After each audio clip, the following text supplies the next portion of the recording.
When we published our response to the recommendations made by the independent fan-led review and football governments, we were clear that football needs reform to ensure the game's long-term sustainability and safeguard clubs. And I've met with the authorities to push for action now. We will publish a white paper setting out our detailed position within the next couple of weeks. This will set out the direction of travel for significant reform within football. Further to the point made just a moment ago, we're still waiting for progress between the Premier League and the English Football League over increased funding to the pyramid, which could hopefully avoid another Bury Football Club or Derby County scenario.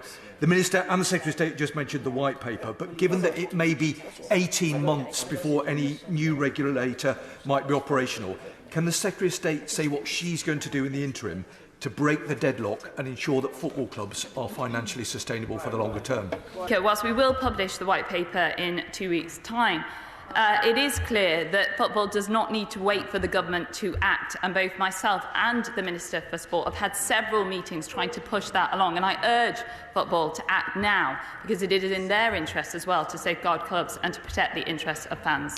Does the Secretary of State agree with me, though, that most football clubs that get into financial difficulties are already trading outside of the rules of the competitions that they play in? And if those rules were properly enforced, these problems wouldn't occur. And that's why we need the regulator to make sure that transparency exists.